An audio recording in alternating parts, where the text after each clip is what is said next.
नमस्कार विद्यार्थी मित्रांनो आणि पालकांनो, आज आपण एक अतिशय महत्त्वाचा विषय समजून घेणार आहोत.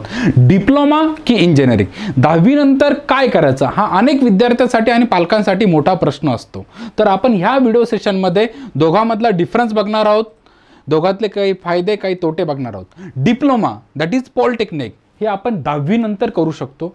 3 वर्षाचा डिप्लोमा कोर्स असतो ज्यामध्ये आपल्याला प्रॅक्टिकल आणि जॉब ओरिएंटेड नॉलेज मिळतं आणि त्यासोबत आपल्याला डिप्लोमा सर्टिफिकेट मिळतो. डिप्लोमा सर्टिफिकेट मिळाल्यानंतर आपल्याला जॉब ऑप्शन्स बरेच असतात. फक्त याच्यामध्ये सॅलरी ही इंजिनिअरिंगपेक्षा कमी असते.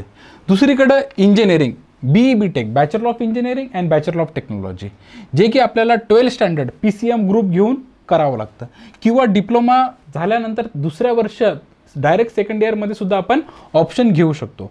एकंदरीत इंजिनिअरिंग करण्यासाठी आपल्याला 11th-12th मध्ये PCM ग्रुप घ्यावा लागतो. आपल्याला JEE आणि CET. आता यामध्ये आपण थोडं डिटेलमध्ये बघूयात. एकतर जॉईंट एंट्रन्स एक्झाम, ज्याच्या थ्रू आपल्याला मेन्स पास झाल्यानंतर आपल्याला NIT कॉलेजेस मिळतात. नंतर असते ॲडव्हान्समध्ये चांगले रँक आल्यानंतर आपल्याला IIT इंडियन इन्स्टिट्यूट ऑफ टेक्नॉलॉजीचे कॉलेजेस मिळतात.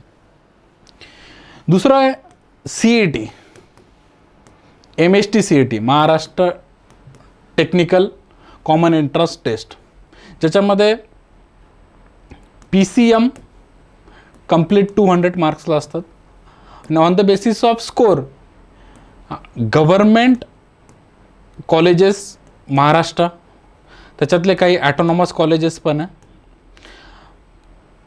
प्रायव्हेट चांगल्या दर्जाचे कॉलेजेसमध्ये सुद्धा आपल्याला ॲडमिशन घेता येऊ शकतं. इंजिनिअरिंगमध्ये काय, in depth theory plus practical. Theoretical knowledge फार जास्त असतं. डिप्लोमामध्ये प्रॅक्टिकल नॉलेज हे फार जास्त असतं. आपल्याला डिग्री सर्टिफिकेट मिळतात आणि better long term opportunity. Engineering केल्यानंतर आपल्याला ऑपॉर्च्युनिटीज ह्या फार जास्त असतात. अजून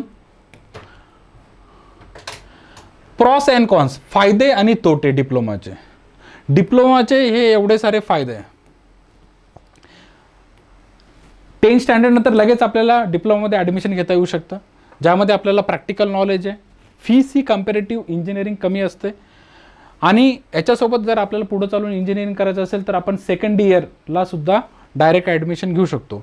याचे तोटे काय, लिमिटेड ग्रोथ विदाऊट डिग्री. जर आपण फक्त डिप्लोमा बेसिसवरती जॉब करण्याचं ठरवलं तर आपली सॅलरी फार कमी असते आणि आपल्याला पुढे चालून जॉबमध्ये प्रमोशन याच्यामध्ये ग्रोथ ही फार कमी असते. लेस एक्सपोजर टू थिअरॉटिकल नॉलेज फार कमी असतं, त्यामुळं मुलांना इन डेप्थ नॉलेज मिळण्यामध्ये प्रॉब्लेम होऊ शकतात.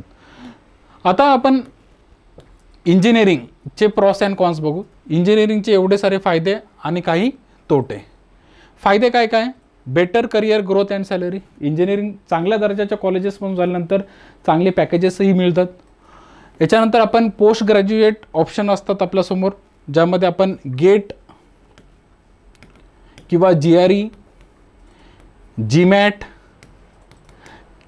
CAT सारख्या एक्झामिनेशन, कॉम्पिटेटिव्ह एक्झामिनेशन देऊन आपण पुढची पोस्ट ग्रॅज्युएशनसाठी आपण अप्लाय करू शकतो.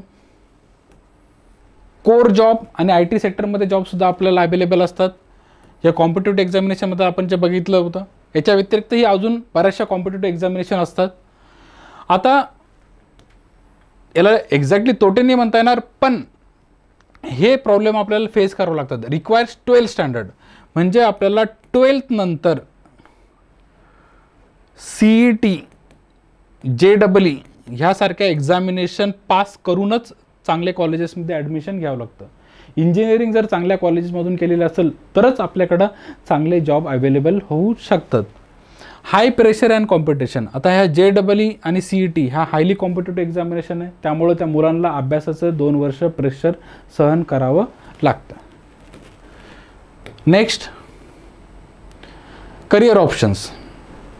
करिअर ऑप्शन्समध्ये डिप्लोमा, ज्युनियर इंजिनियर किंवा टेक्निशियन बनू शकतो. गव्हर्नमेंटमध्ये डिप्लोमाला बरेचसे करिअर ऑप्शन्स आहे.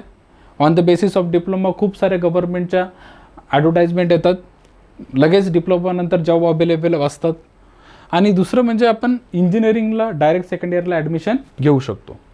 आता आफ्टर इंजिनिअरिंग काय, आफ्टर इंजिनिअरिंग आपल्याकडे ज्या कोर ब्रँचेस आहे किंवा ज्या न्यू ट्रेंडिंग आहे, data science, artificial intelligence, internet of things, यासारख्या ब्रँचेसमध्ये पासआउट झाल्यानंतर आपल्याला चांगल्या मल्टीनॅशनल कंपन्यामध्ये भारतामध्ये सुद्धा आणि भारताबाहेरसुद्धा जॉब करता येऊ शकतात.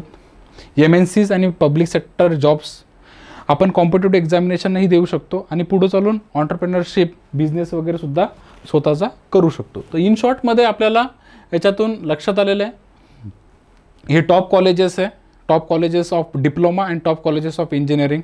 VJTI मुंबई, इकडे टॉप कॉलेजेसमध्ये COP आहे, VJTI again, PICT, MIT, government engineering colleges, autonomous colleges, हे इंजिनिअरिंगमधले ऑप्शन्स आहे. अजून तुम्हाला जास्त रिसर्च करायचं असेल तर तुम्ही गुगलवर सर्च करू शकतात की top colleges of engineering in Maharashtra. एकंदरीत आपण जर आपल्याला जॉब लगेच लागत असेल तर डिप्लोमा करायला पाहिजे आणि जर आपल्याला हायर सॅलरी लागत असेल तर आपण 12th+ इंजिनिअरिंग करायला पाहिजे. जर आपल्याकडे फायनान्शियल प्रॉब्लेम असेल तर आपण डिप्लोमानंतर जॉब करून नंतर इंजिनिअरिंगला ॲडमिशन घेऊ शकतो. जर आपल्याला इन डेप्थ, जर आपल्याला डीप लर्निंगमध्ये इंटरेस्ट असेल तर आपण इंजिनिअरिंग करायला पाहिजे.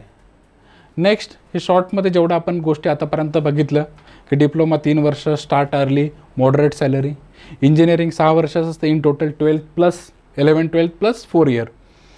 थोडं उशिरा सुरुवात होतं पण सॅलरी रेंज ही जास्त असते. ठीक आहे, हे डिफरन्सेस बघितल्यानंतर तुम्ही स्वतः अजून गुगलवरती काही सर्च करा, अजून एक्सपर्ट लोकांना विचारा आणि त्याच्यानंतर निर्णय घेऊन डिप्लोमा किंवा इंजिनिअरिंग करण्यासंदर्भात प्रॉपर निर्णय घ्या. Okay, thank you everyone.